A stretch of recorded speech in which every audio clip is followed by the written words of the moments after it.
whole laughing libations. Check it out. Slaps and no she slaps in our pants. Slaps and no she slaps in our pants. Slaps in our pants. Slaps in our pants.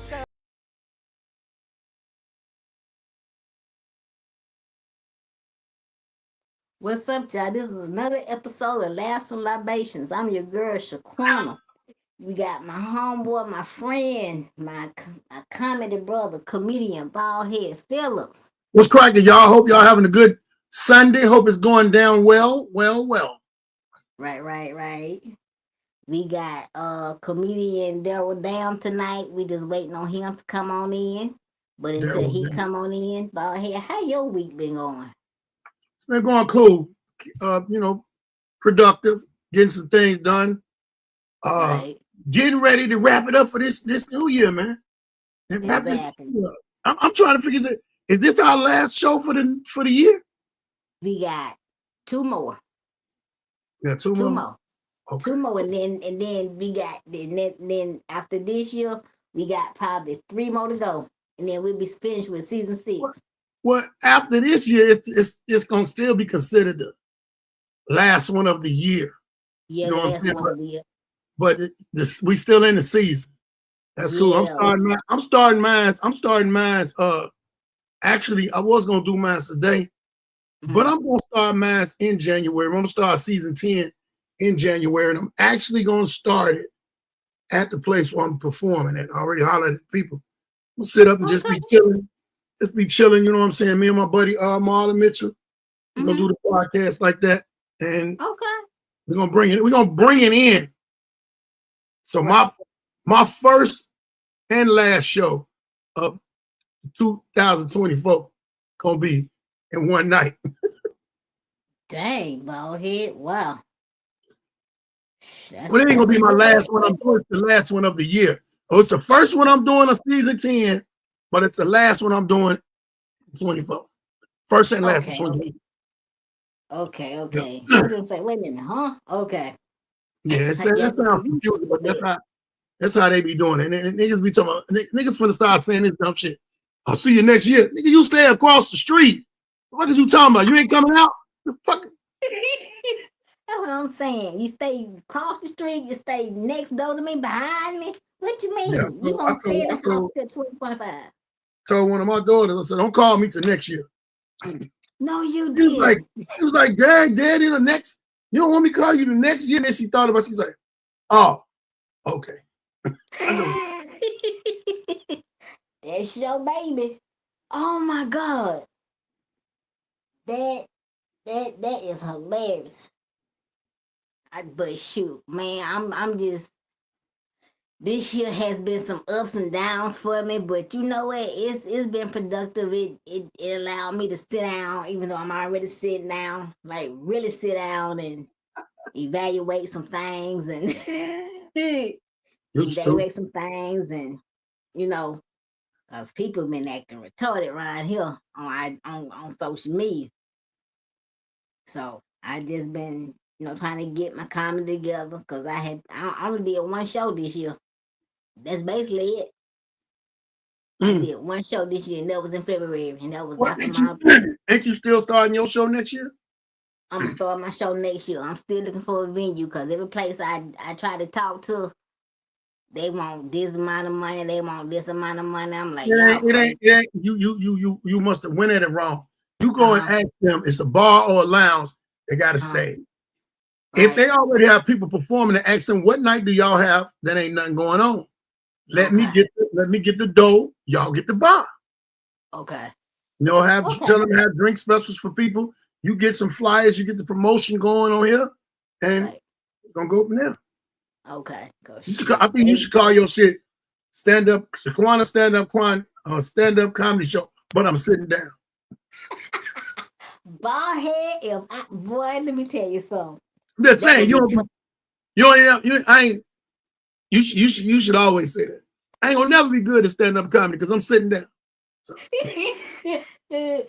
Man, you gotta always make a light of a situation of you, so you could constantly bring happiness and funny shit to people. You know what I'm saying? It's right. Everybody think comedy is hard, but in my mind, it's not hard. It's communication. Right. You talking to people, but you putting funny to it. Yeah, so, yeah. I'm hard on myself when it comes to comedy because I grew up watching comedy. I grew up watching y'all like real comedians, and real people that aspire to be comedians are gonna be hard on themselves. Yeah. I did a show where I got 2 standing O's. Wow. And I did you do a show at a certain time, like 7 o'clock show, 10 o'clock show. I got standing O's, both shows. And I still felt I could have did better. True.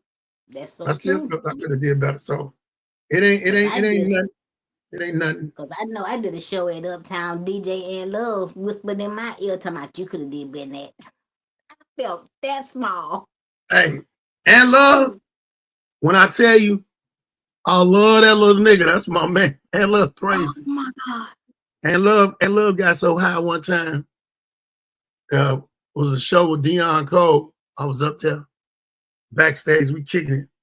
He done ate an edible, smoked some weed, and drank some white liquor. I don't know what the liquor was, but that some bitch when that edible hit him, he ate the whole brownie. He ate the whole brownie. Already smoked some weed, so this shit coming to him 2 different ways. Plus, he was drunk. That nigga was on the couch like this. He was stuck on stupid. Hey boy, Dion thought that nigga was dead. Dion gonna tell me, come in here, man.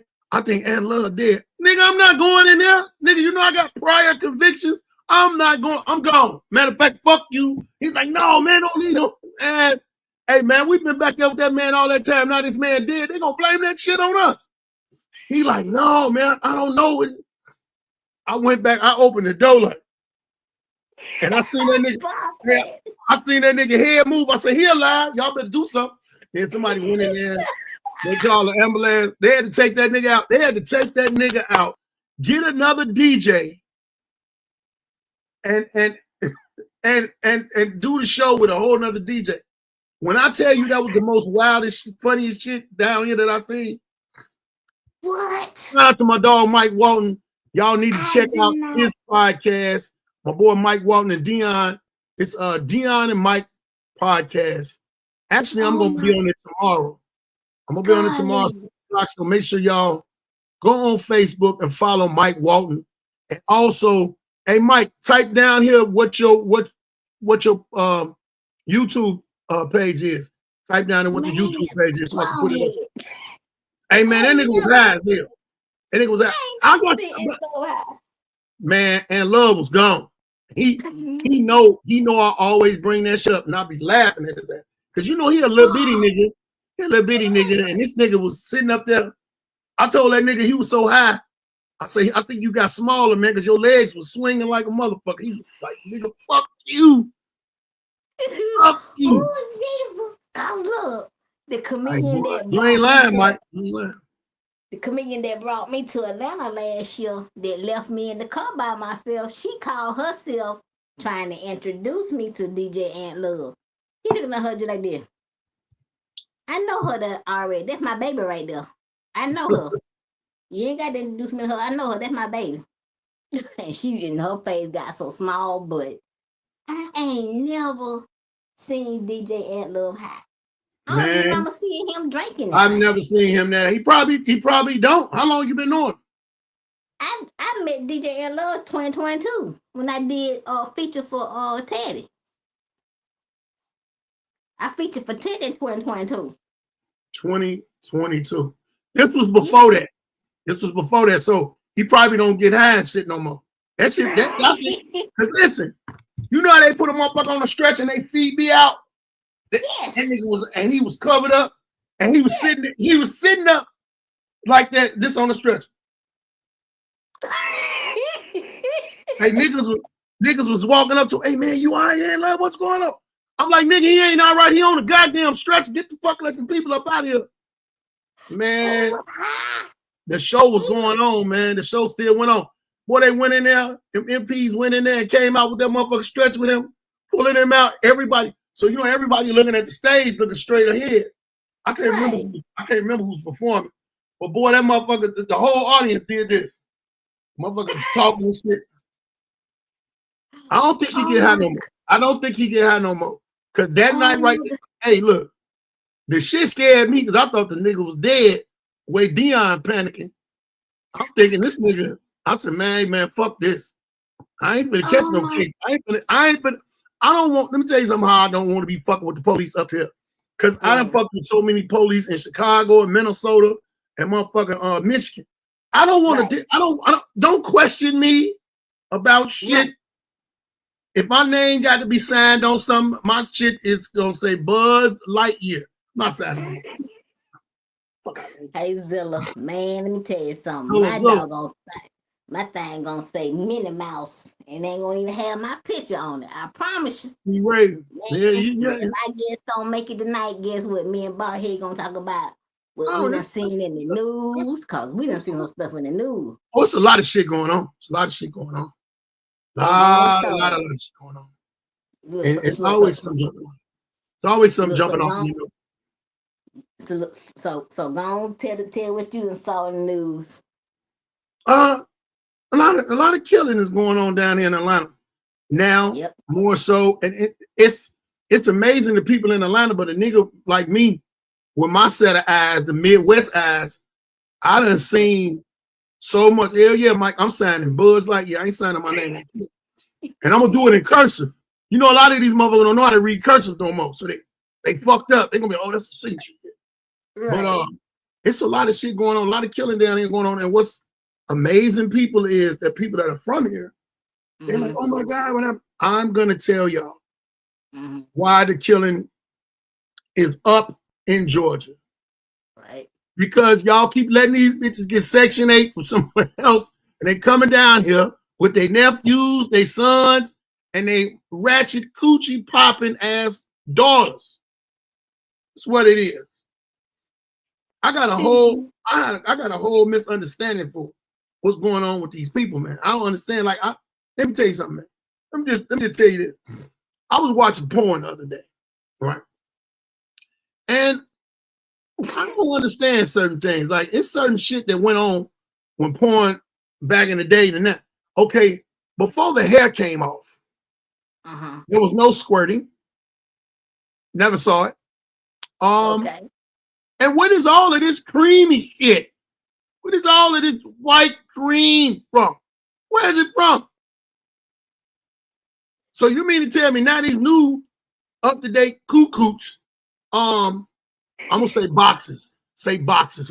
These up-to-date boxes, they water broke because they're just squirting out. And every dude who accomplishes to think he accomplished to make a woman, she is pissing on you. No, she's not. There's not no damn nectar. So now it's two fluids. There's two fluids that come up out of there. It used to just be one fluid and a kid. Now it's two fluids that come up out of there. No. I ain't nasty. I'm not nasty, Bonnie. Shout out to Bonnie Chambers. Y'all check her podcast out too. I am not nasty. It is some nasty boxes running around here. And we've been watching this new porn, and we just been watching STDs and what else they call them? Discharge. And we've been watching it live. We've been watching it and just enjoying and getting off on it. Oh my God. He said 3 flavors. Well, what's the flavor for? And then fellas, let's let you know this. If she has a bacterial infection, hey, what up, baby mama? If she has a bacterial infection, let me explain something to you. And you go down there and you eat it, she don't got it no more. You ate it. You ate it. You ate it all. You ate it all. Oh, Jesus Christ. Man, look. Coming from a woman now, it is not pee, y'all. Don't listen to that Baldhead. It ain't pee. I'm going to say it like this. It ain't pee all the time. How you know? How you know? Do you really want me to answer that question, Baldhead? No, not really, but I'm just trying to figure out, you know. Cause you know I answer it. Oh, you talking about the pea? I'm talking about the cream. The pea. I don't know about that. That's a yeast infection. The pea. I don't even. It's a yeast and something else. That's a yeast infection. I don't know what That's that. a nasty infection. I can't understand it. And everybody, ain't nobody saying nothing. They just act like these things is new. Right. They not new. Them the same. They come from the boxes they used to have the hair on. Now these boxes don't got no hair on. I think that's what I'm gonna tell you something else too. It ain't nobody paying attention to. R&B music is dead, right? Yeah, kind of. Basically, just like 2 or 3 people out there doing R&B music real good, about 2 or 3. Right. You know what else is dead? Horror movies. When you used to go to, and them two things go together. People don't understand how. You just take a woman to the movie, a scary movie. You took her because you wanted her to cuddle up with you. You wanted to get a little, snoozy or whatever, romantic. Right. R&B music, you played that to get cozy with your girl. There's something going on with R&B music and horror movies ain't together no more. They ain't right no more. So I don't know what's wrong. Hey man, I just noticed something ain't nobody noticed, Mike. Ain't nobody said nothing about that. 2 things done went to hell, went to shit. And it was 2 things we really like. Man, I can't watch no scary movie now. If you take me to a scary movie, just know you gonna be sitting on top of it because I'm gonna have to get up on you somehow. Cause I love it. He said it dead since the Blair Witch. Yeah, man, you don't see the only scary movies that I like or horror movies I would say that I'm really in tune with. It's like a series of them, and some of them is Insidious, and also the thing where old boy and old girl always going to find some shit. The pastor, not pastor, the psychologist and wife. Other than that, and that had a funny scene. One of the funny scenes in that where a ghost slapped the shit out of that man's wife. Slapped shit out. Have you seen a movie called The Orphan? Boy. She just needed her ass beat, man. She needed her ass beat. That's all that is. A lot of them kids, The Conjuring. Ray Steele, The Conjuring. All of them things from The Conjuring that got to do with that doctor and her husband. And, hey, that's my little brother Ryan. What up, boy? What up, right? If you ain't LGBT community, help kill it. Why? Hey, do you know they got a movie where they got a lot of people going to camp? Then they wanted to stop being in the LGBTQ, and they was killing them. I watched that movie over and over again because it was funny. Oh my Lord! But that doggone movie, The Orphan. I'm like, wait a minute, the hell? But you know that was based on a true story. Yeah, I found out this year, last year. It was based on a true story. But old girl, they say she was a little girl, but she wasn't a little girl. She was a grown woman. It looked like a little girl. And they put with the documentary. They showed the real lady. They showed the real lady, and she was talking about how she had to tape her titties down. I was like, man, hey man, ain't no way. That's wrong. That you gonna try to put yourself on somebody, and then you done molested somebody. Right. And then you come find out, well, they ain't no kid. Right. But now you just done cheated. You ain't molested, you just cheated. But all of that shit wrong, man. It's crazy. Big sis, what up, big sis, Chris? I'm like, wait a minute. And then there's another movie I saw called The Quarantine. And they had the quarantine inside of an old hotel. Oh, okay, yeah. Because it was another movie like that out years and years ago. And it kind of depicted everything that went on with the COVID. But it was so many years ago. Yeah, because I seen this movie back in 2009, maybe? Right. Get out of here. Get out of here. And my cousin, Baldhead. At the time, I didn't sit in the regular, movie theater seats. I just sat in my wheelchair. So I'm sitting in the front, my brother and my cousin behind me. My brother decides to play a trick on me and say boo while he touched me. Baldhead, I almost fell out my chair on the floor. No, it would have been funny if you almost ran up out the movie theater. Boy, look, Baldhead, he would have had to come chase me. You hear me? Because I wouldn't start running. I would have ran home. That movie was I remember when I was a kid, me and my mother was watching the movie. Now, the first movie that ever scared me, right now to this day, I know grown men that say the movie. It's called Trilogy of Terror. It was 3 stories. I cannot even remember the other 2 stories, but this lady got like not one no action figure, like some shit like this in the mail. Yeah, I got green right there. In the mail. Got a package in the mail, and it said, "Don't take the chain off." She took the chain off of it, and that thing tore up everything. I wasn't talking about that. Was that dumbass dog, man. My dumbass dog.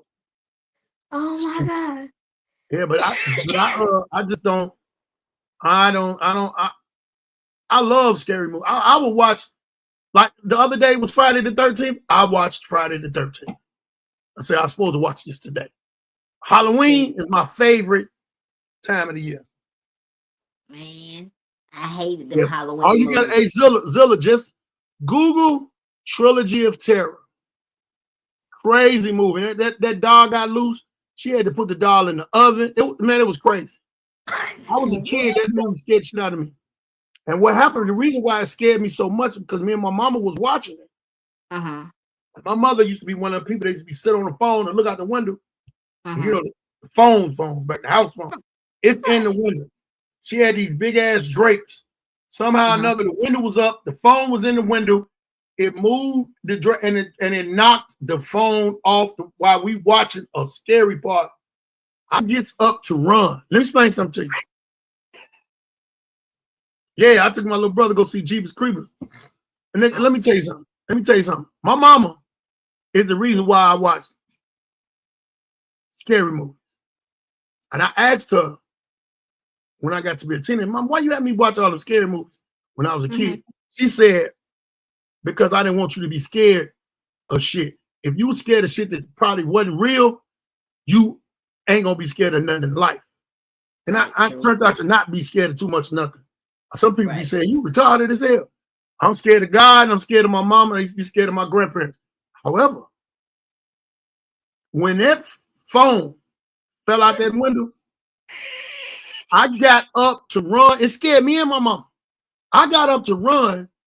I look as I'm running, the back door swinging open. My mama had already ran out the house, down the street. My grandmother stayed a block down. We stayed in this big co-way building on 61st Bishop. My mama done ran towards my grandmama in the house. I'm running, trying to figure out where the fuck is my mama, because I didn't want to leave my mama, not knowing she done fucking left me. She left me. And I was the only child at the time. She go tell me, it wasn't nothing. I could have had some more. I thought that thing was coming in the window. And we stayed on the second or the third floor. You know what? You dirty. Did you bring it up years later after that?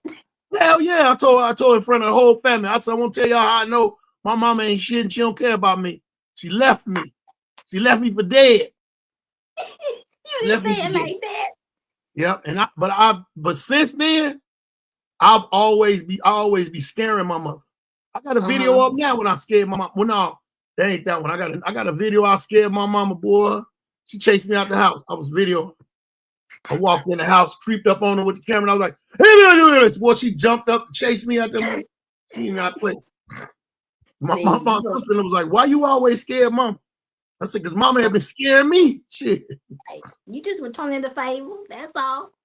That's it. Now, my first scary movie was what's the one with Freddy Krueger? Oh my God. Freddy Krueger, Nightmare on Elm Street. There you boy, Baldhead. Look at here. I think I was what, 10, 11 when I seen, man, look. But see, I went home. one and two was scary. When they got to 3, them motherfuckers weren't scary no more. They was more funny. Because Freddie was more of a damn comedian than anything.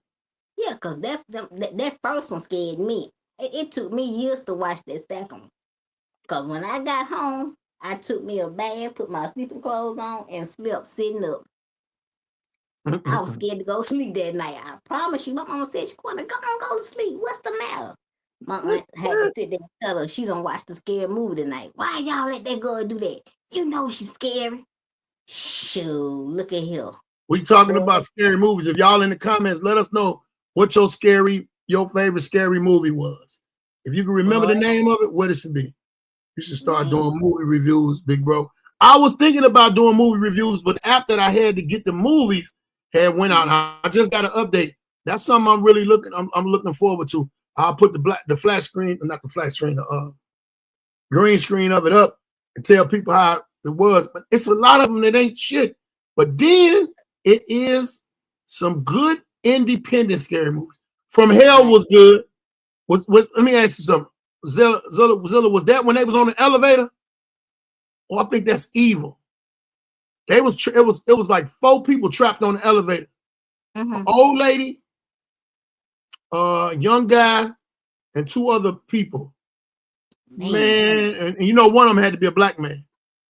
Man, it was bananas. Bananas. I was first with the button. My mama had to make me go to sleep.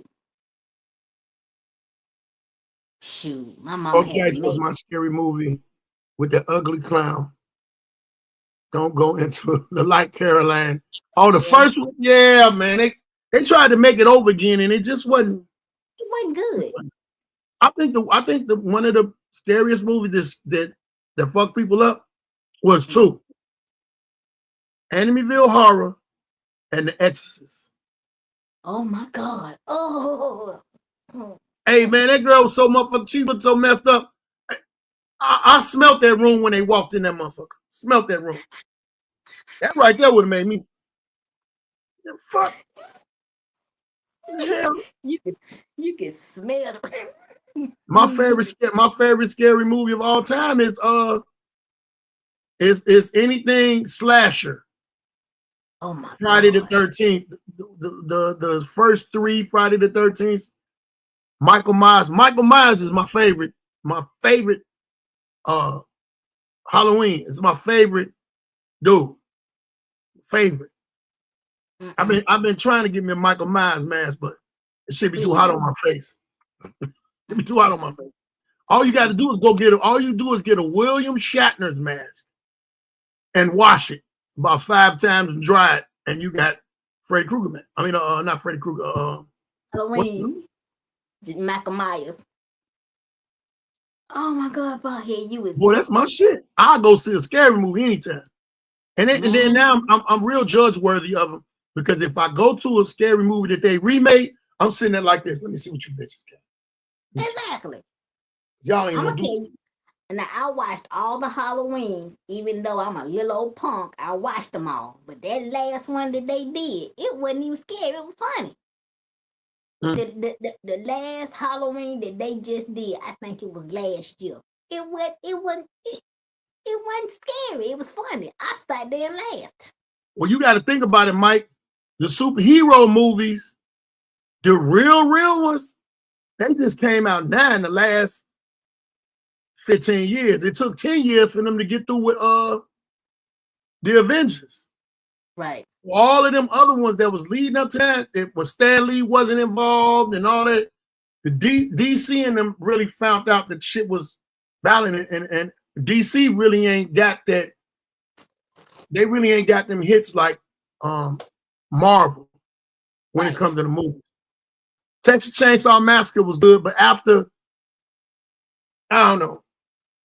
That was kind of like a fat retarded dude that just stayed in the basement all the time. They gave him a 2. So I really wasn't, he could be killed. He could be killed. Michael Myers had like the strength of Wolverine, right? And Jason. That part. The very first one wasn't even Jason; it was his mama, and she thought he was dead, but he wasn't dead. And he seen that dude chop his mama head off. So what you gonna do? Somebody chop your mama head off? Now you finna snap? You just snap. Do you know some people sit up there and say Chuck is scary? Chuck ain't scary. Chuck ain't scary. Funny. And the crazy part was, Chucky was in Chicago. Candyman was scary. And the reality of Candyman was because we used to play that game. And then I remember the original, I don't remember the dude, but I remember the original story in the Cabrini Greens. Because I had family in the Cabrini Greens. We was younger. In like 78, they was talking about this nigga. Right. But it wasn't in 78, it wasn't an actual dude. I mean, it wasn't a hard thing. It was like a kidnapped dude, a rape a man, or some of that nature. Right. But when they made it a movie, I was kind of confused. Like, where's all these bees coming from? What type of motherfucker got bees from? But they made it look good. They made it look good. But I tell you what, when I was in camp, Mike said, "What about Carrie?" Carrie was it was just Carrie somebody that got beat. Carrie was. It was okay. The first one was good.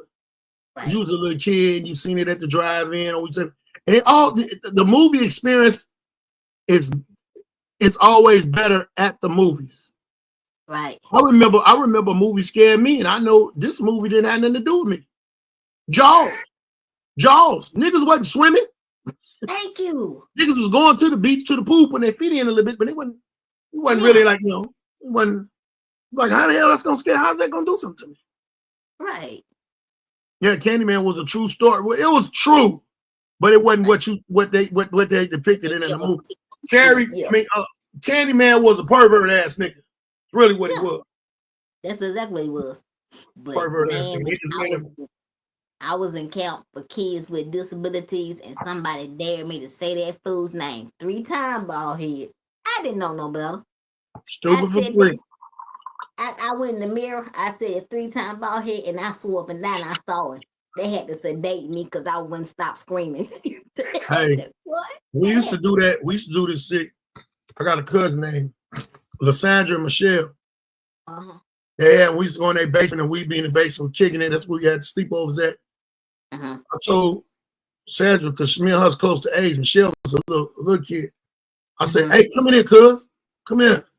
Man, I closed the door and hit the light and said it about 5 times, and then I ran out. And when I ran out, I locked the door and pulled it up. Hey, man, she almost tore that door off in. But let me tell you something. I never did that again because I seen movies where in the movie somebody's playing and something for real happened to them. Yeah. I didn't want to be the cause of that shit, so I didn't do it no more. I didn't do it no more. I know you didn't, but I did him 3 times. I did Blank Mary 3 times. Boy, look at here. I played with a Ouija board, and why did I do that? Ouija board. I played, but by here I was a kid. I didn't know no better. I thought it was the game, and I found out there wasn't no game when I would get my tail toe up. Shoot, I couldn't run fast enough. Got my tail toe up. Man, I would never ever play with a Ouija board, but Candyman. See, here I go. He was funny. He was funny, but he was scary. Cause I saw it when I was a kid. That nigga never smiled unless he was finna kill you. Come here. Never. That's the only time. Let me give you. He was a freak though. He was like, "Let me give you this honey." Yeah, you finna get that honey. Like you is a freak. Even as a kid, I knew this man was a doggone freak as a kid. I'm like, what kind of freaking? But they had to make him what he really was. But I ain't, all of that other shit that they had said he was on. Right. On the real person, what tripped me out. I'm like, you got to be kidding me. Yeah, I don't like. I like thriller movies too. My baby mama's talking about she like thriller movies. I like thriller movies, but it depends on what they are. And then you being old school, you know what's good, so you always gonna go back and watch what you know is good. Right. I'm gonna tell you something. Since we talking about movies and TV, I don't give a damn what nobody say. Law and Order can be watched over and over and over again. And it's like, do you know how many Law and Orders it is? you got Law and Order SVU. You got Law and Order something else. And they all got a whole bunch of seasons and episodes. Only thing I think that is beating them in numbers of episodes will either be The Simpsons or MASH. And it might be The Simpsons. Because that shit. Simpsons, I was a kid when The Simpsons was out. Me too. I was a kid and you older than me. Shoot. Man, look. Shoot, Baldhead, you a whole 9 years older than me, man. Look. Hey. I had a whole lot of fun when it coming up and growing up with shit. And then, it's even like when those type of movies was out, it made kids my age, be aware of shit. Yeah. Yeah. There's 2 reasons why niggas don't go in the woods. 1, because of slavery, and 2, because there's always some motherfucker in the woods with a mask and a goddamn machete. And then slash you up. And you don't. I told my cousin one day, I was like, I never finna have a lot of white friends. I got like white friends. Yeah. I'm never gonna have a lot of white friends. He's like, what, you racist? I said, no. Because if you a nigga with a lot of white friends, you the one that's first to die. That part. Fuck that. Send me with all them niggas. They might not be shit, but we gonna all run together. And ain't nobody gonna say that stupid shit. Well, let's split up. Nigga, what? Let's go. What do you mean? Split up. Split up for what? I'm trying to find a fucking way and get on the way around it. Y'all want to stay here and be heroes and uncover the secret? Do that. I'm not doing that shit. Just do it without me. That's all I'm saying. They ain't got too many times for me to tell them. They gonna be like, where Baldhead go? The fuck out of that. Oh, he gone. The fuck out of that. I'll protect you from certain shit. Right. But rats and some motherfucker walking up with a machete ain't happening. Right. Shoot. Little Baldhead, much as you love me, you will leave me. I promise you that. Yeah, it's a man love. Hey, I'm gonna carry you, squatter. Since you're in the wheelchair, I'm gonna carry you as far as I can carry you. I'm gonna sit you on somebody's porch. But I got to go. Ring the bell, holler, tell the people on their porch. Don't you fuck away from him. I got to go. I can't stand it. Wait. I had no business in no motherfucker way. Wait. I came because of you. Wait. You said you would sit me on the porch? Sit you on the porch? Oh my God. I'm gonna carry you until I can't, you know what I'm saying? You might be heavy. I got to carry you. Then I got to carry you in a certain way. I got to carry your legs and shit. You know what I'm saying? I got to carry your legs. That much, Baldhead. Hey man, your legs might not weigh that much, but I still got to carry you. After a while, you got to think about it. I'm trying to get away from a motherfucker, so I'm not walking. I'm running with you. In my mind, I know I got a destination. I got 2 destinations. One is a porch. The second one is the fuck away from wherever we was at. Oh, Baldhead, wait. Baldhead, you ain't shit for this. Boy, look at him. Oh my God. Man, get your friend Granville. Oh my God. Granville, what up, boy? Boy, you is dumb. Wait a minute.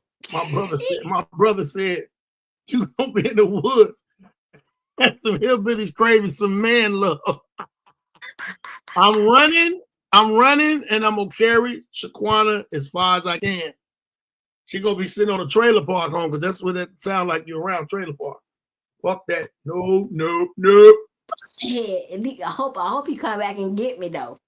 You at the house. I hope they got a phone and tell them that nigga went that way. Shit, you the first line of defense. I'm trying to draw them away from you. I'm trying to draw them away from you.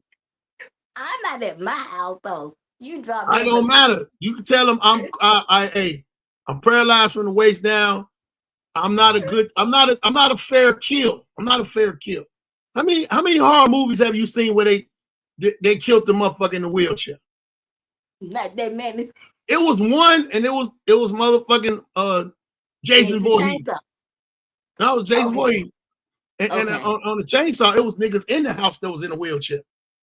It was motherfucking but at the same time, I got to go. Let me tell you what I told my daughter. I told Damani. We sitting there watching the movie. She had to be about 9 or 10. She had about, matter of fact, she was 10.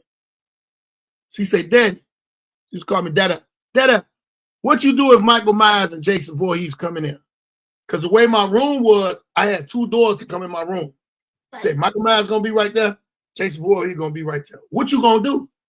I said, you gonna be here? I said, you gonna be here with me too? She's like, yeah. I said, I'm gonna tell you this. It's a window right there. I'm jumping out that window. She gonna say, but we on the 2nd floor. I said, that don't matter to me. Let me explain something to you. I'm 50-something years old. They've been killing people since the 70s. Ain't nobody killed them. They done killed them, but they done came back. The question is, what are you gonna do? You've been here a good 10 years. You'd have been doing enough. I'm out, and I ain't waiting on you. If you trip and fall, I'm gonna tell people you stayed there. I'm not gonna be playing. I'm not gonna be playing. Man. Ooh, Jesus Christ. Yeah, man, I ain't playing with that. I'm gonna survive. You know how I might die in a scary. You know how I die in a scary movie? Huh? I've been and killed myself trying to get away. You know, I've been and ran into some shit. That's everything but the killer. That's but Baldhead, you said you gonna leave me on somebody's porch to make a phone call. Did you hear what I just said? I'm gonna leave my daughter too. My fucking ass ain't paying attention. She gonna ask me what I'm gonna do. And these niggas been killing niggas for damn near 30-some years before she was born. Oh my God, Baldhead. I ain't trying to get in the Illuminati, but they might say he sacrificed her. No, I didn't. That motherfucker stayed. She thought that shit was a game. She stayed there. Sat there telling me, oh, they ain't gonna do that. Chop her motherfucking head off. Thank you. Because lately, the last Halloween I seen, Michael Myers, a little boy was looking for his daddy because they ran into the crazy house people. The little boy had a rifle. The little boy shot the damn doctor and ran back to the truck trying to get in there. The little boy had to be about 12, 13. Well, Michael Myers banged his head up against the wall and snapped his neck. I said, Mike done started killing kids. Lord Jesus Christ. And in the other one, the recently up-to-date one, do you know they went crazy because Michael Myers came back to his house and it was a gay couple in his house? He really lost his mind then. He killed both of them. But do you know the LGBT community was going off about the movie? I said, he didn't kill black motherfuckers. He didn't kill white motherfuckers. And now he's decided to kill. And then Michael Myers, man, he don't know who the fuck that is. Y'all seen his house. And y'all got the guy. He started killing in his house. Yes. That's the first time he killed his sister in his house. What make y'all think y'all supposed to be in that motherfucking house? Exactly. They ain't say nothing about it. NAACP ain't make no motherfucking big ass bless. NAACP ain't make no big ass thing about, oh, they killed the black people. Why they always killing black people first? Black people the first motherfucker to be with some white people to be known. You got to be a different type of black person. You can't be a black person that all your friends was white. You got to be a nigga from the hood that just happened to stumble up on some shit and be like, oh, this don't look right. Let me tell you a true story. Me and my boy Jeff B. Why do women survive in every horror movie? Every day. He ain't lying. All of a sudden these hoes are strong. They strong. One day me and Jeff B was on the road.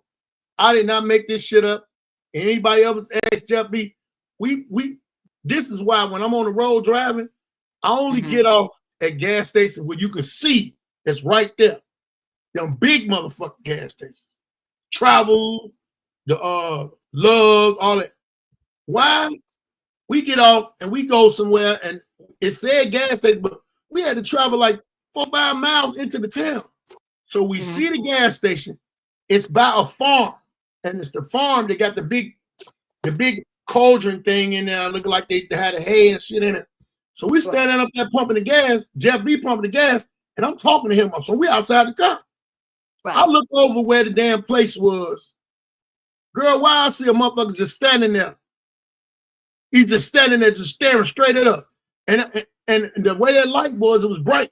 I don't think he had no mask on, but I couldn't really see his face. I said, "Hey, Jeff, do you see that man?" All I know, I heard the pump stopped, and Jeff jumped in the car. Man, bring your ass home. I jumped in that motherfucker car. We got the fuck home over there. I don't know what that was.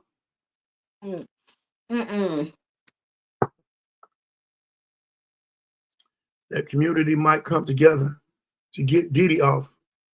Or the LGBT community? Well, I mean, look at it now. He's made a lot of people join that community. They wasn't in the community, but he made them join it. You right about that. Like old boy said, I'm not gay no more. Now this motherfucker saying, I'm gay now. That's true. That is so true. Yeah, these movies, boy, I tell you, I have not seen a scary movie since 2008, maybe 2009. I haven't seen a good one. And see, when I do watch scary movies, I don't watch them at night. I watch them when they got daylight.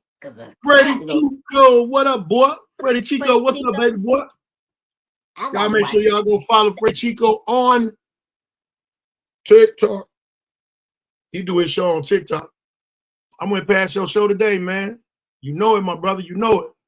I went past your show today. You had a good topic on where did you hear that men are supposed to provide for women? Where did you hear that at? I'm going to steal your topic because we just talking randomly. Shoot, my mama.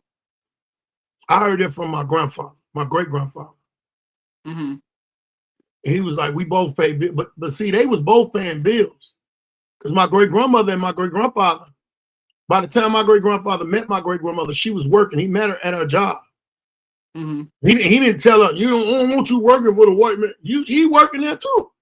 Yeah. So you know what I'm saying? They had they got together and they pulled their resources together and they was paying bills. They by the time I was born, our house on Bishop had been paid for. It was paid for when my mother was growing up in that house. Right. And after that, it was me and my mother, then my little brother that's right there, Ryan, and my sister. The last people that grew up in the house. Grew up over there in that neighborhood in Inglewood. But they said you better get down. I heard my mama say it. My brother dumb as he said they say you better get down or lay down them LGBT. Not biblical. What you mean not biblical, Fred? I know. It's, when I heard that though, oh no, it wasn't biblical that they said that. Okay. Yeah, the team may not have did with. I seen a dude the other day said something that was real profound and slick.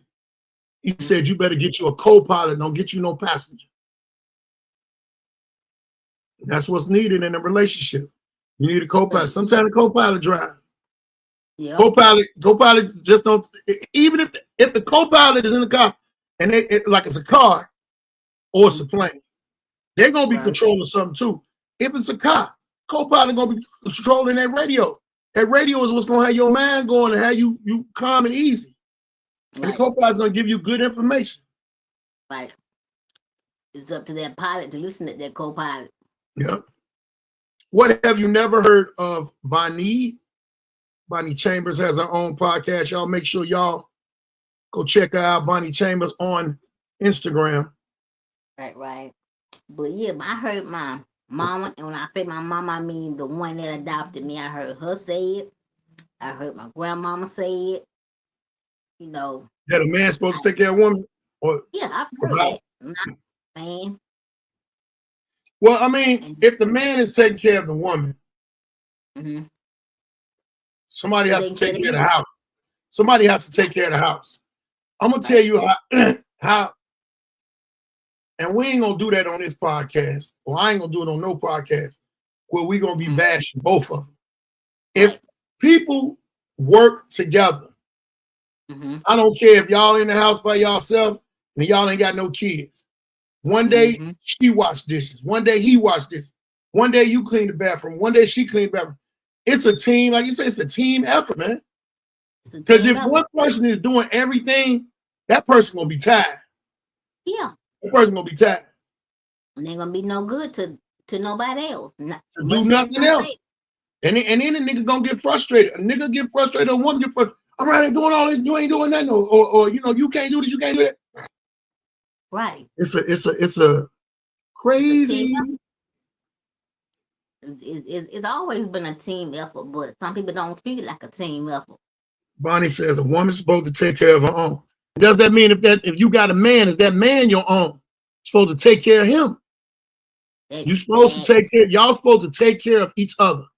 Let me tell you, when the independent thing came, first off, let's just go back a little bit. The independent situation with women wanting their own independence and all of that, that's cool. But what a lot of women don't understand is back in the days, y'all was just above slaves. Y'all couldn't vote. My great-grandfather said some funny shit. Well, not my great-grandfather, his brother. His brother said some funny shit. He said, they shouldn't have never let y'all drive and read.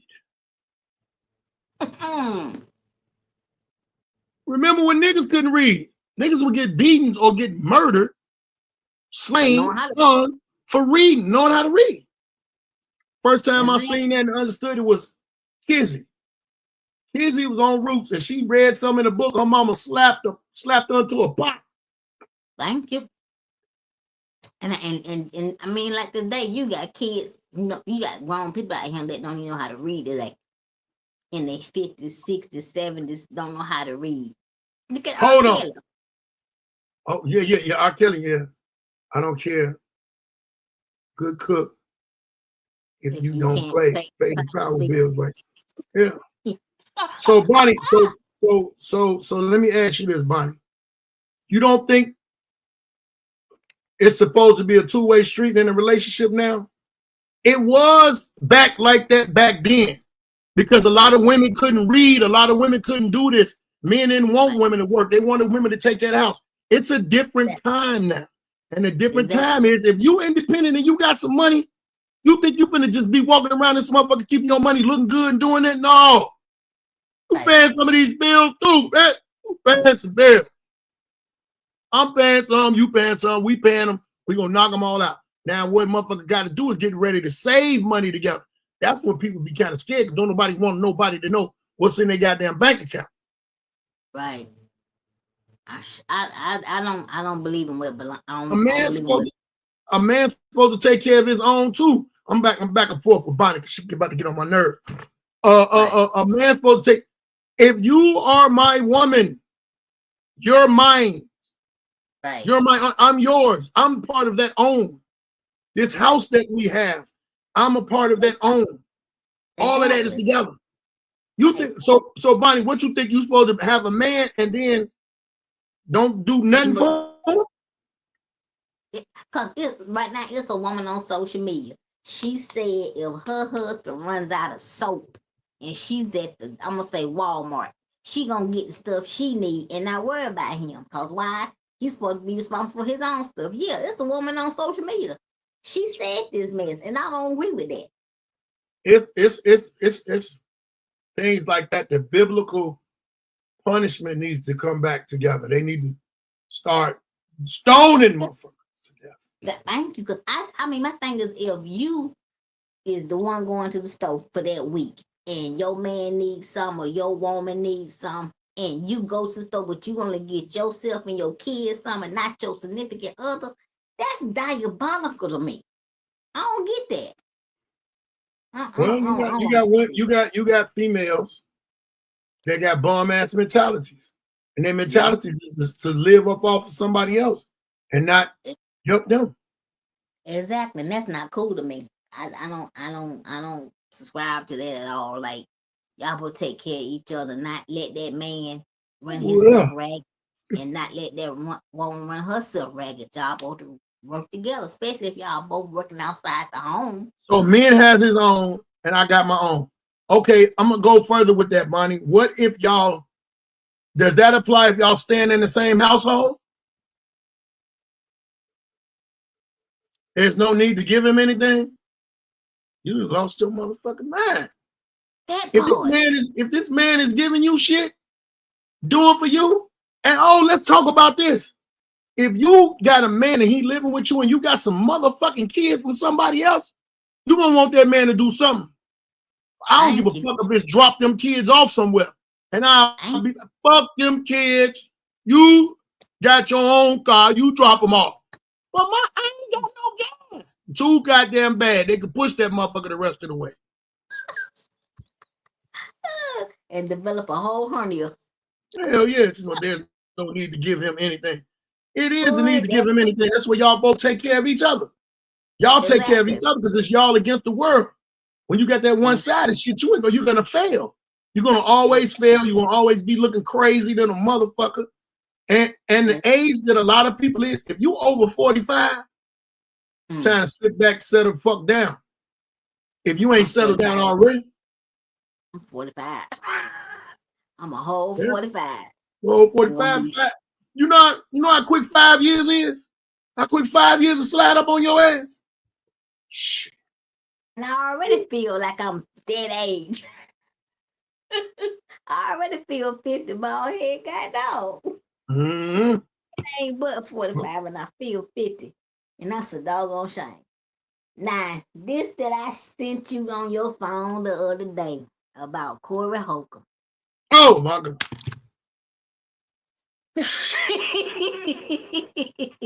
Yeah, Baldhead. Baldhead, stop. Wait. Baldhead, wait. You stupid. Go and give your opinion on it. Well, the thing of it is from what they saying, what my boy say, from what I ascertained, right. Corey Holcomb was supposed to have assaulted another female comedian named Christina Payne. I knew Christine. I met her. I don't know her, but I met her. We had some dinners. We had some funny times. So we did a show, like an open mic or something like that. And she was around, and I seen her. She came to Chicago too. Right. I don't know. This is what I don't know. I don't know the reason why. I don't know what made him put his hands on her. And this is what I do know. This shit that kind of hit the fan a little bit. But boy, if somebody got some footage, if it's a video out,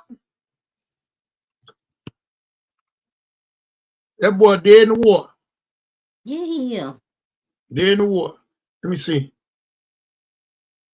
I'm like Jamie Foxx say, nope, I don't need it. If he has his own, I got my own. Hell, I don't need to prove, I don't need to provide for him. Hell, I didn't help him create those bills. Yeah, so if y'all living together, it's what I said. If y'all are living together, they y'all bills. Yeah. You mean to tell me you want a man to come in your house, take care of all your bills, even though them is your motherfucking bills when you get in there. You accumulate them bills. Right. But yeah, I read that story and I wasn't there. I don't know. But if it's true, it's like you said, it's about to hit the fan. If it's not true, it's then a she lot of got to. people. It's a lot of people don't like that boy. Right. And the vultures have just came down a little bit further. Vultures be circling over you, but these vultures that came down. Yeah. They ain't on them because it ain't, you know, and everybody's hollering about. Let me tell you something. Them comments is wild. The comments, it's so many niggas in the comments going in. They saying that she make a police report. She made a police report, and also who's going to be her witnesses and stuff like that. It depends. I'm gonna tell you this. It depends on the caliber of comics that was out there. Now, me being a comedian, this is what I do know. If it's some low caliber comics, and I mean a low caliber by they ain't been on TV, they ain't got a lot of motherfucking credits, they ain't got a lot of shit, they not gonna say shit. The higher caliber comics ain't gonna say nothing either. They gonna try to get away from. They gonna deny that nigga like Jesus. They gonna get away from. You see how they did it? It's that, but on that level. Exactly. If he got some witnesses, he better bring them witnesses out. That's all he got. That's all he can do. And but for somebody to make an allegation that you put your hands on them, a female, in this damn time. Well, I don't know Corey, but some of the stuff that I've seen him say in these podcasts, I'm like, okay, whatever. But I'm gonna say this. I don't know if he did it. I don't know if he didn't do it. But if he did it, he gonna have to pay for it. If he didn't do it, she should be shamed. She should face some type of consequence if she's lying on court. I don't think she should get off scot-free. Hell no. That's slander. Listen, that's slander. That's slander. And you can get sued for slander. LA, they big on suing. They big on suing in LA. So basically, if she ain't got no motherfucking money, she better shut the fuck up if she lying. Thank you, because that's defamation. So I'm hoping and praying to God that the truth come out. I'm not trying to sway one way or the other. I just want the truth to come out so this can just go away. Cause I said, damn. The fact of the crazy matter is, there's been a lot of women that have accused people of doing stuff that were true, found to be proven. And there were also women that accused somebody of stuff that wasn't true at all. Right. And then they didn't jam niggas up. Yeah. Women can be spiteful. I'm not saying that about this case. So all the attackers, y'all come fuck with me if y'all want to. I'm gonna light y'all ass up. I don't give no fuck. Right. And let me tell y'all something. I fight everybody. Everybody. No, man, woman, and child. I'm just bullshitting, but I'm serious too. I couldn't no woman put me in a situation where I really want to put my hands on her. Plus, I know a lot of females. Right. I know a lot of females. Go be right. Go.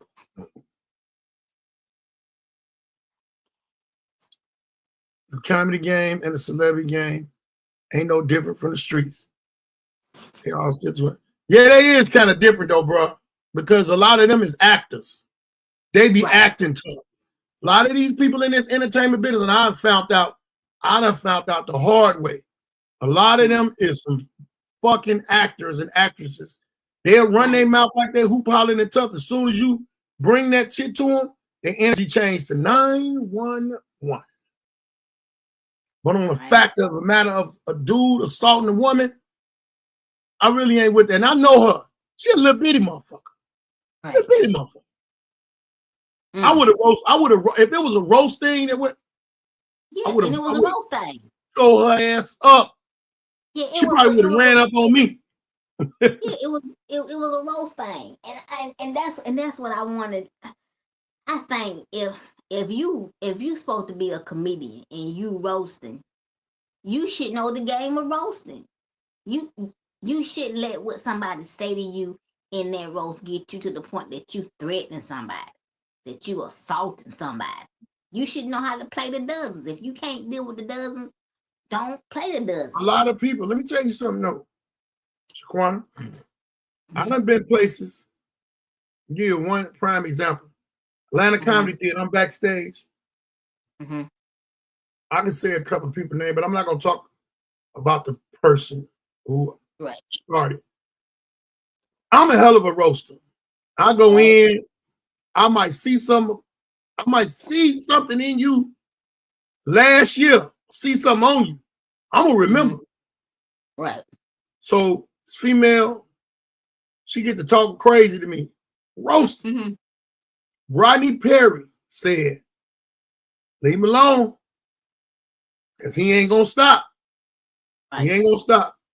She kept on. I turned the dial. You know, you turn the dial on and you got to turn it. I turned that motherfucker all the way up and broke it and went in. As you should. One of the things I said was, you got it. Is it eczema? How you say that shit? Eczema? My daughter got it. I didn't know she had that shit up there. I know something. Eczema. You got it. I said, you so motherfucker, you got so much eczema. I could get a credit card and scrape off a whole nother U. Eczema. I could scrape off a whole nother U with all that ashy, husky, back foot skin. I said, your whole body need a pedicure. Roast. Man, that motherfucker didn't talk to me for 2 years. And I didn't know that she was mad until another nigga from DC told me, man, what you do to so-and-so, man? She told me how you roasted her in the back of that woo. I said, did she tell you she started it? Since coming down into Atlanta, I done had a couple of females and dudes try to go in on the roaster with me, and I be telling them, hey, I go hard, man. I ain't got no qualms. I didn't have no qualms on the street. I posted a couple of days ago that I roasted somebody and the nigga started talking about my mama. I said somebody's mommy gonna tell my mama dead. I said, nigga, your shit still go on. I ain't got nothing to do with your mama being dead, nigga. I ain't killed. What you telling me for? Got no sympathy for that shit. But see, I know me, I'm sensitive, so I don't. Sorry, man. Sorry. I don't roast with people. Cause I know some people that don't know me can look at this wheelchair and go for the juggler. And I ain't gonna take it as no joke. Well, you can't fight Andrea Lee. And I'm gonna tell you why you can't fight her. Because R. Kelly, and I'm an R. Kelly fan. We all still are Chicago motherfuckers, R. Kelly fans. Right. R. Kelly brought that shit on his damn self. He brought that shit on himself because because of how he was, and he surrounded himself with yes man ass niggas. Right. And I know a few of them yes man ass niggas. I don't never want them type of niggas around me. My friends don't got no problem with pulling me to the side and telling me right then and there, hey man, what the fuck are you doing? What are you doing? Right. You're supposed to be doing that. You're not supposed to be involved in that. It's a stupid ass on Rick Mobile. And me, I'm a type of person, I'm very big. I could be accountable for stuff. Right. But if it's one of my friends, one of my close friends, they're gonna be able to talk to me like nobody else could talk to me. Right. And I have to agree to that because I'm the same way with them. Exactly. You know what I'm saying? It depends on who you are, where you with. That's why you can't jump on her, can't fight her. Because it wasn't her. Yeah, it was him. Because my thing is, what happened to him, family knew it. I'll call her on anyway. I'll call her on the phone. She's crazy. People knew what happened to when R. Kelly was young. The thing that happened to him, family knew about it. Family should have got R. Kelly some help. I feel like if he had got some help back when that happened to him, he wouldn't be in the situation that he's in right now. And when he got older, he should have got himself some help to get over. I ain't gonna say get over, but get through what happened to him when he was young, and not become that monster that attacked you. Cause a monster attacked R. Kelly. R. Kelly became a monster himself, a monster in the night. And I feel like if this man had got some help, somebody had took pity, empathy, and sympathy on Robert Kelly. They probably didn't know. Yeah, on somebody. You know what I'm saying? You when you in that starlight, you everything is perfect. You got money, you got fame, you out here, you eating at these good restaurants, you over doing this, blah, blah, blah. I remember some crazy shit, and these young girls be ready to do that shit, man. Yes. They be all for that shit. I remember, let me tell you, there's a restaurant in Chicago on the west side called MacArthur's. Mm. MacArthur's was a soul food restaurant. Me and my brother Terry, we pull in there to eat. We eat there on Sundays. Good ass food. Mm-hmm. We sitting in there, and this big ass like tour bus pull up. Mm-hmm. And then we see, R. Kelly coming in. He had about 10 niggas with him. Mm-hmm. They went in. They had a little like a room, a little conference room. Let me tell you something. Me and my brother had just started eating our food. Mm-hmm. When I tell you,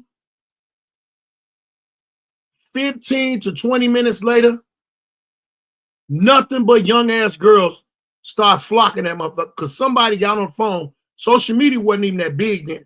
Somebody had got on the phone and said R. Kelly was in MacArthur's.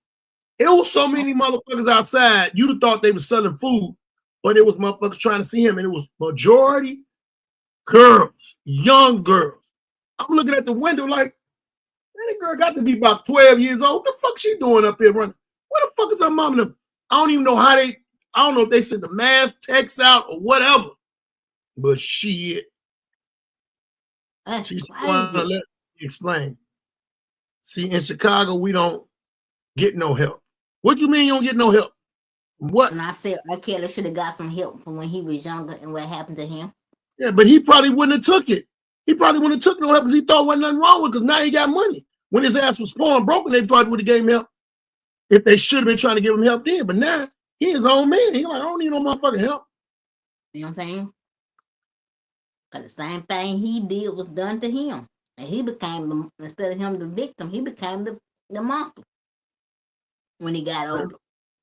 Well, a lot of them people that get to that point, and that happens to them, they only got 2 to 3 ways to go. Women, when they get like that, then they start being more promiscuous, prostituting, because that's what they think love is, or they shut down, turn into LGBT women, or they just psycho, scared of everything. Scared of everything. They drawn in. So I don't, and I'm thinking that should have happened to men too. If it happens to men, it goes that way too. But a lot of men ain't gonna come out and say that. But now, with the situation with Diddy, a lot of dudes is popping up, but they ain't want to show their face. They don't want to show their face. They're ashamed. They're ashamed that they like the dude that they say he got down on in the back of the car. Let me tell you something, man. Let me tell you something. Me, the asshole in me, that shit to me was hilarious. I know it's sad. It's wrong. But I ain't never get. I don't drink and smoke like that. Right. You see me take an edible, I'm high right here online in front of the world. I'm not finna go nowhere and be so bleezied out that somebody, a dude done got me in the back of the car and started ramrodding me. No. Heck no. And then if it did happen, I'm going to be in prison forever. Oh my God. Oh man, anybody try to protect them, they going down too. What do you mean? That's crazy. I mean, this man done put his finger in my booty and I'm not supposed to do nothing. What? I mean, and you got women out here that's doing that to men. Look at the story of Antoine Fisher. That's a true doggone story. That was his aunt, or that was his foster aunt or some shit like that. Yeah. And I'm like, oh my God. And he was so messed up, Ted, wasn't he funny? I'm like, that is so sad to me. Like, you got monsters that's creating monsters if you don't give them some help. Bonnie, shut your ass up. You was 19 years old, you was pregnant. He didn't want nobody that was pregnant already. The fuck? Bonnie, you don't want why you let Bonnie drive you crazy tonight? Bonnie do that. She do that shit on purpose. Yeah, she do that on purpose just to mess with you. But Me, I'm just gonna speak for this with the code. Would you hold on? Would you would have gave him some if he would when he was at your prom and he'd have told you come on home with him? Would you have went home with him? Let me see what this motherfucker gonna say now. Let me what you gonna say? This was R. Kelly. This was Robert. At 19, when you was 18 and you wasn't pregnant, because only you said you was 19 and you was pregnant. So when you was 18 and you wasn't pregnant, you was one of them motherfuckers. Because I know a lot of girls from Kenwood that got out with him and a whole bunch of other motherfuckers that was around it. I know some DJs. I know, and they still doing what they doing right now. They still out here. So would you? Okay, you say and still didn't touch. If R. Kelly would have sent somebody to approach you, would you been going? Bonnie? I wouldn't, because I know what. Okay, I know I wouldn't. He wasn't gonna ask you. You're in a wheelchair. He's not gonna ask you. You're in a wheelchair. He's not gonna ask her because she was pregnant at the time. Y'all get this shit together. Oh, hey, let me tell you something. She keeps saying, "Still, he never touched me." I didn't ask you that, motherfucker. Answer the question. If he would have came at you, and said, "Hey, I want you to go back to the studio with me," and we having a little, would you have went? That's all I'm asking. What you say? Stupid. Something's wrong with you. She ain't gonna never answer that question because she knows she'd have been going. She knows she'd have went. I'm not going. I'm not going. He gonna have to drag me by my little dead little legs. That's the only way he gonna get me. My motherfucker would have looked at you in that wheelchair. His man, that shit would have. My mind's telling me, hell no. Cause them legs. Oh my God, if I hate you dumb. Oh my God, you dumb. But this thing going on. Bonnie, it was a hypothetical question. Go on with all that bullshit. It's a hypothetical question. I don't know too many girls at that time that would have told that nigga no. But I see you. I know you. I know how your face is looking, and I know you bullshitting. You just don't want to say yeah. I'm gonna you say don't want to say yeah. Hey, look at man. Let me tell you something. Okay. If I was 17 or 18, and some female star or whatever came at me with that shit, hell yeah, I'm going. I'm going. When? Where? No, you go. No, you going. Man, I'm a kid. Especially stay in your ear and nutting me. So I got these damn kids now. These bitches act like they ain't say that shit. I should have taped all of that shit. I should have taped everybody I got a kid by. I should have taped that shit. And man, Judge, did you hear that? She said it in a slow voice. Turn the volume up. Nutting me. Hey, this bitch made the contract right there. She gave me the okay. She gave me the okay. That's verification of the truth. That's it. You would have told me nutting her. So I can't be accountable for all this shit by myself now. Not fooling with you no more, Baldhead. You stupid. The truth. But when it comes to this situation with Corey, like I said. See what she said? It's a fact. But yeah, I would. He wouldn't be married to Andrea Lee. You so stupid. Oh my God. She killed me, man. She killed me, man. You that young. Shut the fuck up, man. Shut up. Boy. But yeah, if it's true what is going on with Corey, like I said, he need to face consequences. I'm gonna pray for her. Pray for him. I'm gonna pray for the whole situation for him too.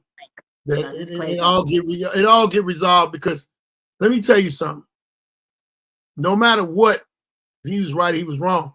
I don't like to see no man go down with no police shit. Right. And some of us gotta start thinking. Right. If you know somebody that's somewhere and you got a beef with them, it's a female. Either stay away from them or get it taken care of. What the fuck is you doing? Hey man, I was in a situation one time where a female comedian blamed my mans for something. I was standing with him.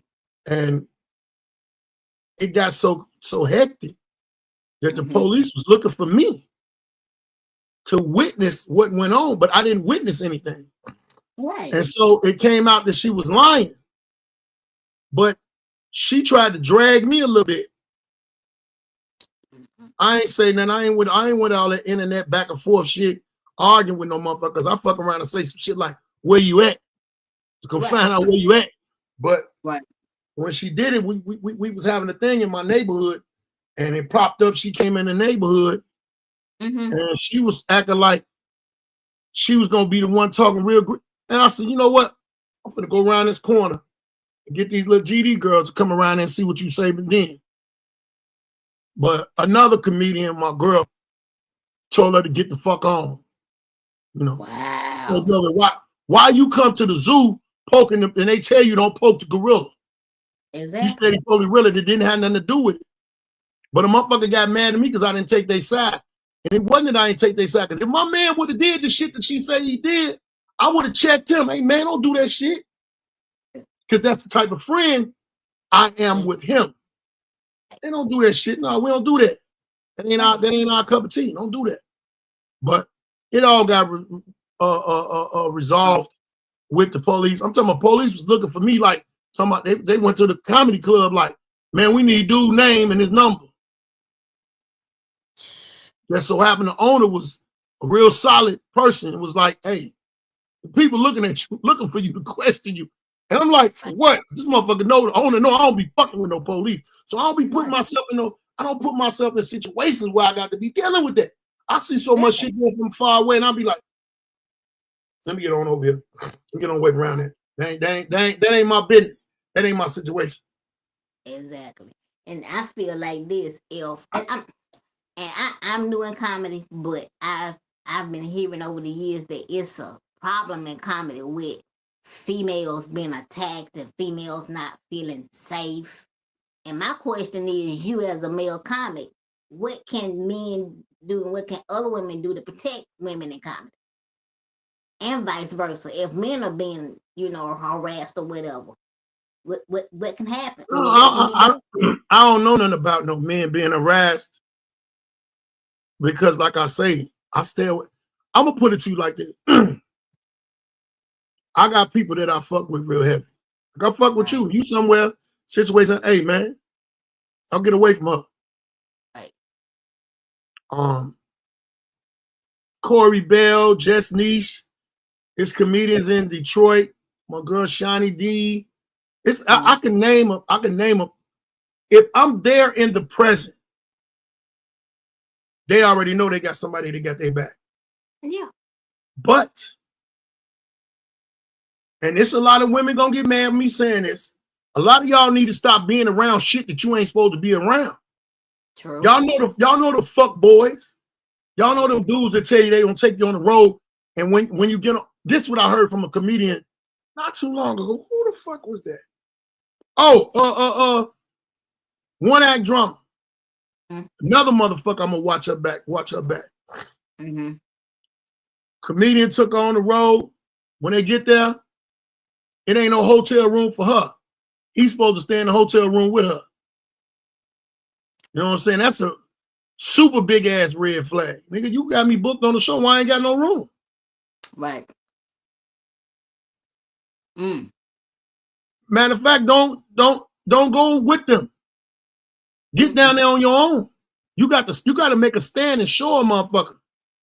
And drama got her own motherfucking room and got there on her own. Right. And it was over with. The motherfucker even wanted to play with her money. Oh, dude's supposed to pay you. No, nigga, you the promoter's supposed to pay me. That's crazy, man. And then you I don't. It's a lot of shit. Let me put you like this. I was raised by a lot of women. Right. You know, mom, I told you I get, grandmother and great grandmothers on both sides. Right. Started with them. My mama, respect these women. I talk a lot of shit. Right. I don't this the whole female species. I diss certain individuals that deserve dissing. But I'm not one of them dudes who you could say, or just say you hate black women or hate women. No, I hate bullshit. Yeah, that's it. All men, let's get this understood. All men love hoes, promiscuous women, right? thoughts, but we don't want to marry them. Right. Sometimes you might marry a retired hoe because she ain't on no more, and she doing the regular shit now. She very because they know how to pay attention to you. Hoes are attentive. Hoes been getting paid to be attentive for a long time to get money out of men. Right. So sometimes them is the best motherfuckers to be with in a relationship. But sometimes it just depends on that individual situation. But I'm not with that. I'm not finna take advantage of no woman or a female comedian. Only way that I could say to answer your question really thoroughly, because I don't went all the way around a bunch of other shit, is female comedians need to be aware of what's going on. Don't be naive, because you're still a woman. You're still a woman. And a lot of them be, I'm gonna put it to you like this. A lot of them be getting this shit because they looking at the fame of it. Yeah. Some of them know they ain't even that funny to be there with that person. Right. So they like, man, let me go ahead on it so I can get on some more shows. Some women is with it. Some women is with that shit. Some of them are not, but the ones I say the majority of them are not, but some of them are with it. Right. I don't know, man. Hey, if we have a mutual thing, cool. Right. But I ain't even gonna shoot for it. Because if I shoot for it, I might get turned down, and then you might think that I'm acting funny with you, but no, it's business now. Exactly. It's gonna always be business through and through, but at the same time. Right. Because shoot, that's like even now, the person that I used to deal with, I don't deal with no more. But if I ever come back to Atlanta, and I know I'm coming back to Atlanta, I'm like, Baldhead, you in Atlanta? If you tell me, yeah, I'm like, look, I'm gonna be at this comedy club. This is can you please be there for me? Cause look, look. You know I'm pulling up. See what I'm saying? I'm like, look, just be there for me, cause cause I don't like bullshit. I want to be home. I want to be able to get back home safe and sound. I need to be able to get myself on that stage and get myself off and take my butt on home after I done got paid. Yeah. So I try to make sure I'm around people that's gonna take care of me, and I know you're gonna take care of me. Even if I go to Chicago, I'm still gonna be taken care of because I know you, I know Grady, I know a female comedian that lives in Chicago. If I'm not there, I'm gonna make sure. Right. Like I'm that nigga that can make a phone call, that can make some things happen, or just make sure that you straight. Hey, make sure she's straight. And if I tell you go to these motherfucking what's come, I've been and told Bonnie, hey Bonnie, Shaquena in town, go make sure she's straight. Exactly. Bonnie got a truck, you can throw that motherfucking wheelchair in the back of her. Shit. Bonnie got a motherfucking truck. To start this Baldhead, I'm high. Don't start this shit. And she's stupid as hell. Bonnie be with the bullshit. Yes, you know, that's the truth. Bonnie is a really true good friend of mine. When I went to the hospital, Bonnie was there. Yeah. There. Came down there every day. Came down. Only other motherfucker came to see me was my boy Steve Springer, white comedian. But it wasn't like that. It wasn't like that because I didn't let a lot of motherfuckers know I was in the hospital. Because I didn't have so many situations in the hospital. I'd be like, my boy said something to me one time. He said, man, you need to stop going to the hospital trying to start a GoFundMe. Nigga, I ain't starting no damn GoFundMe. The fuck is you talking about? So you trying to get your numbers up on social media. Oh, cause that's how I met you. I met you through Delay on his Instagram when you had COVID the first time. Boy, I cried so bad. And I didn't even know you at the time. I cried so doggone bad. I said, oh my God, he is really sick. Yeah, I'm fucked up. And hey, you know another thing I want to talk about that I need everybody to go watch. If you ain't watching, I ain't getting nothing off of it. Go watch Jamie Foxx's new special.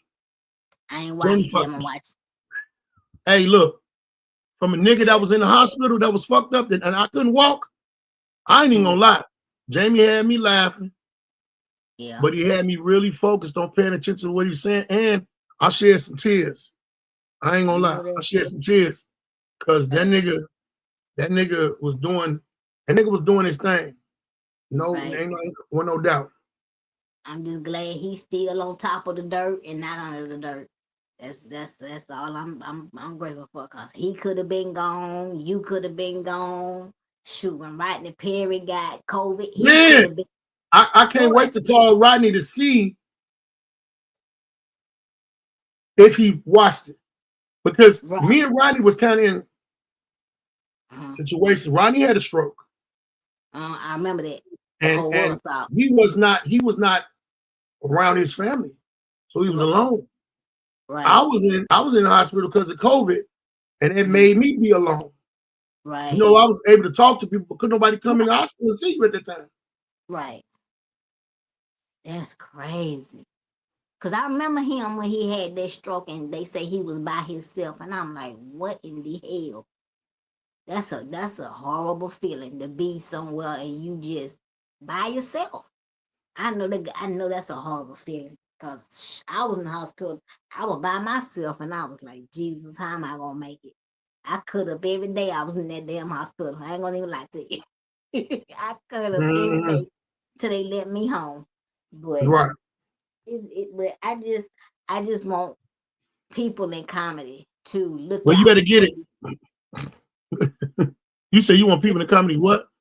I want people in comedy to just look out for each other. Whether you like each other or not. I ain't gonna say it like that.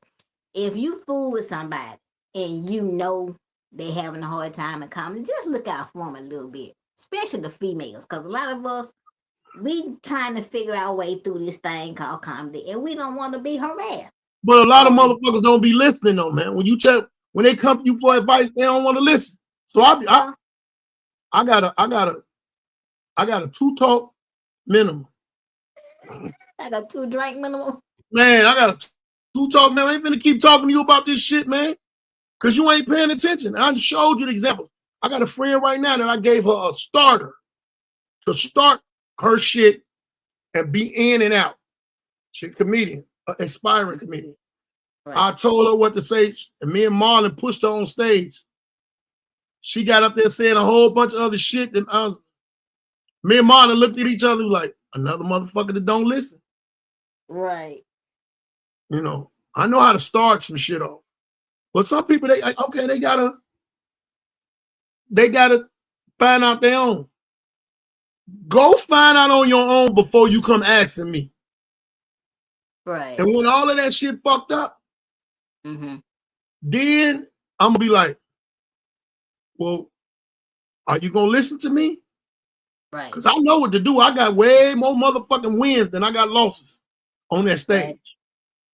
See what I'm saying? Oh. And then they're just like me. If I'm not gonna listen to you, Baldhead, what am I gonna ask you for help for?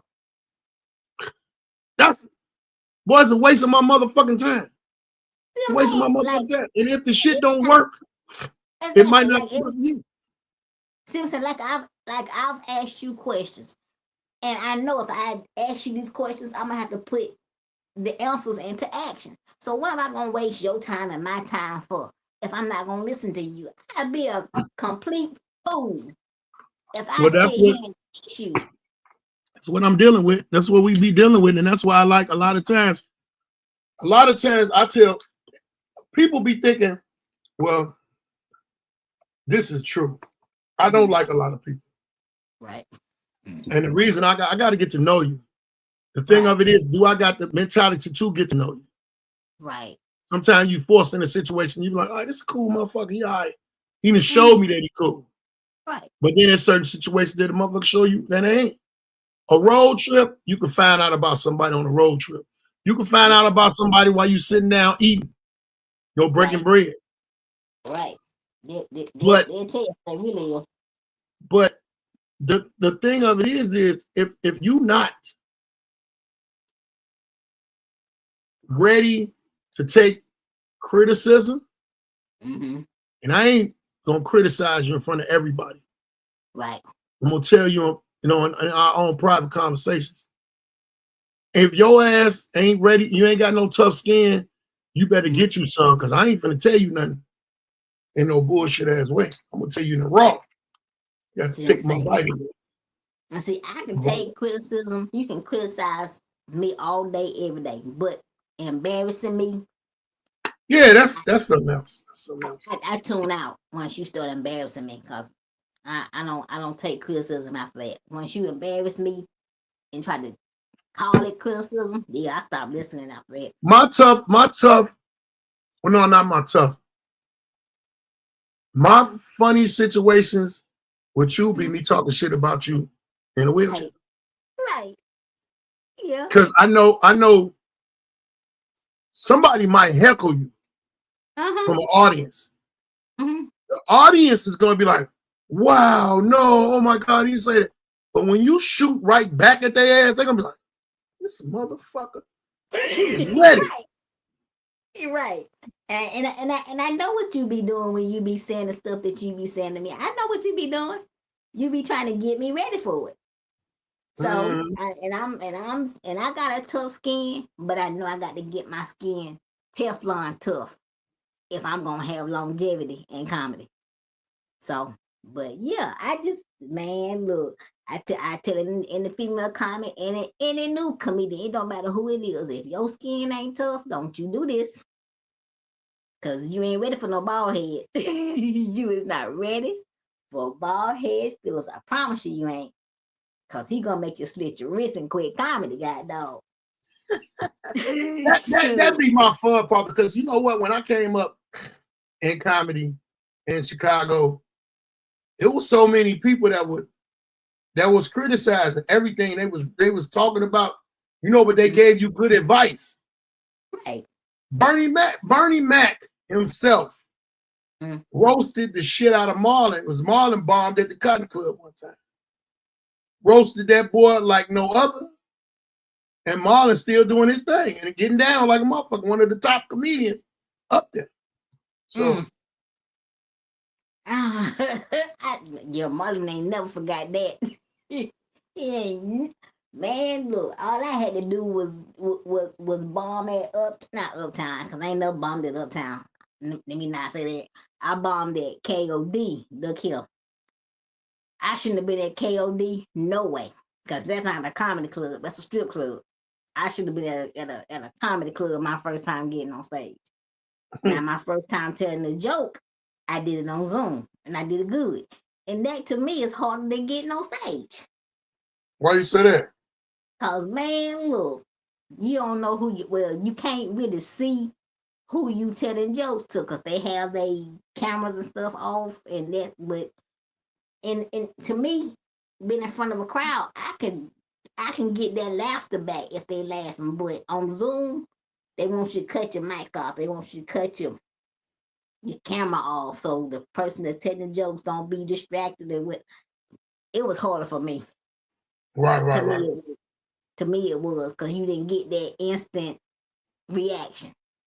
But on stage, you get that instant reaction. If you know you doing good, if you ain't doing good. Because to me, somebody not laughing at you, that's bombing, because you don't know if you're doing anything wrong or right. So I consider it a bomb.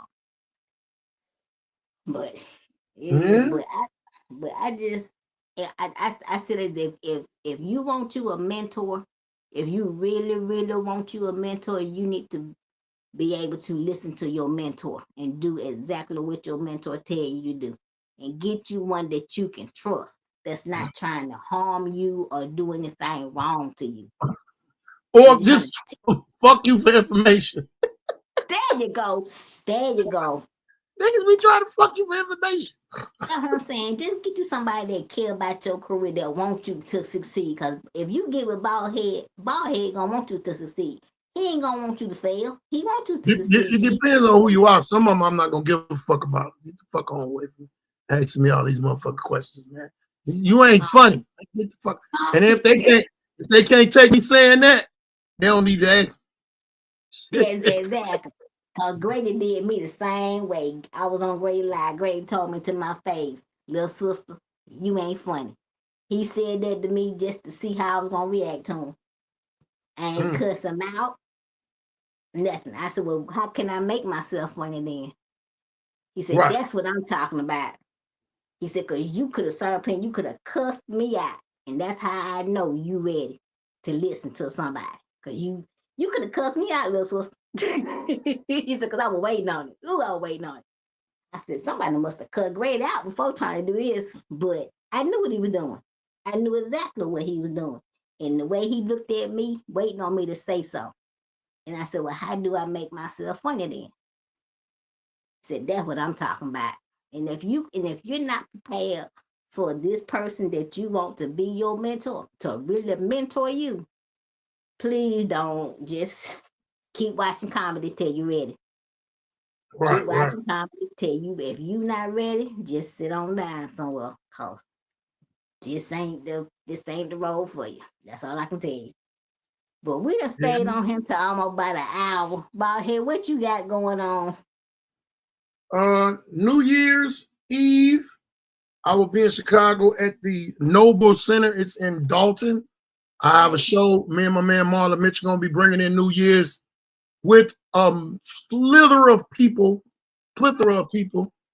Right. It's gonna be off the chain. They got a crazy menu. If y'all are in Chicago and y'all trying to be a part of it, hit me up on social media and I'll send you the link to the tickets. I rush my daughter all the time. She got to learn the world. Yeah, that's what I do to my daughters. All my daughters can signify. My daughters, let me tell you, I know my daughters is ready. I done had to go to the school for each one of my daughters for the way they run their mouth on people. And they either kick the fight off and I'll be like, you good, you can survive. Because kids is harsh. They are harsh. Kids, hey, coldest shit I ever said to a kid that was talking crazy to me. I went to my daughter's school and this little kid was talking crazy. I said, hey man, I can look in your eyes and tell you never met your real daddy, man. You met a lot of dudes your mama go with, man. Be strong, little boy. Be strong. Walked off. That nigga didn't know what to do. Oh my God, you is crazy. Playing with so New Year's Eve. That's that, and also that New Year's Eve early on during the night, I will be on my podcast. Me and Marlon Mitchell will be on the podcast, Baldhead Podcast, introduction to season 10. He's my first guest, and we will be live. We will be live. So come, make sure y'all check that out. Go subscribe right now to Baldhead's podcast. That's BALDHEAD''S.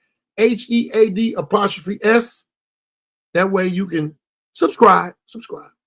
What you got going on, Squan? Well, I'm still working on this open mic. I am getting my new merch together. I got somebody creating me a girl that's in a wheelchair. That's a stripper holding on to a pole. And on the top of my t-shirt, I got somebody working on me a stripper girl. She's in a wheelchair, dressed up like a stripper, holding on to a stripper pole. And you know, I always say, if my comedy career do not work out, I'm gonna have to be a stripper. And that's what it's gonna say at the bottom. Hey man, the way I just pictured you being in a stripper and climbing the pole and your legs dangling, that's what they should call you on the stripper thing. And coming out right now is Dangly Legs. She's coming out to the boy. But what they really gonna say is coming to the stage. Meals on Wheels. That's my stupid name. Stupid as hell. So you telling motherfuckers you the meal? Yes, I'm the meal. I'm the meal. Oh,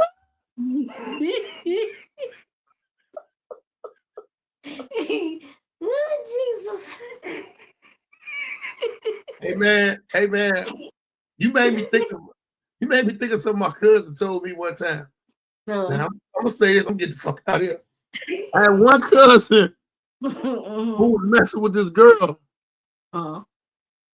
She didn't have no hands. I didn't know that Because every time she came, it was a winter time when he was dating her, and she always had her sleeves over her hands. I'm thinking she's cold. Mm-hmm. Hey man, one day, and she was eating her chips one day. Mm-hmm. I said, "Why you eating them chips like that? You act like you ain't got no hands." And she didn't. Mm-hmm. So my cousin gonna get mad at me. I said, "Man, why you ain't tell her she ain't had no hands?" This nigga gonna say, "Well, shit, I didn't know she ain't had no hands." What? What? Yeah. Now, my other cousin, I got some wild, freaky ass cousins. This nigga messing with a chick in a wheelchair. So the other one that had the girl with no hands, he bust out one day on talking about, so do you go down on her? And if she go down on you, is she in the wheelchair when she go down? He gonna like, I don't really like doing that to her. And then we said, why? That nigga gonna say her legs heavy.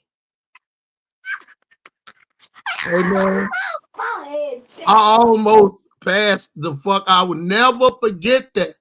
Them two niggas is the worst niggas in the world for even telling me that. That's with me forever. With me forever. Wait. Okay, y'all. That's the. Make sure y'all follow us, goddammit. Y'all make sure y'all follow Laughing Libations on YouTube. There you go. And you can also follow our individual Facebook pages, Instagram pages. Exactly. Comedian Baldhead Phillips on Instagram. Also got another one called Art by Baldhead. Oh, this is the last. This is what I drew. This the finishing result of what I did last night. Oh, that's nice. I like that. Yeah. I like that. That's cool. My cousin was like, "What is that? Is it a heart, an apple, or potato? I mean, tomato?" I said, "Nigga, I don't know." It's a heart. Yeah, it's a heart. It's a heart with the stem because it grows. You know, love grows. Love grows. But yeah. So make sure y'all follow us. And keep watching. Keep doing what you got to do. Exactly. You can follow me on my Instagram, Shaquena, SHAQUENA 3939. My other page is Shaquena_Horace. You can follow both of them Instagram pages. I can't go live and touch her. Remember, I said something about my comedian friend, aspiring comedian. That's up. Jamie Lynn, motherfucker. What's up?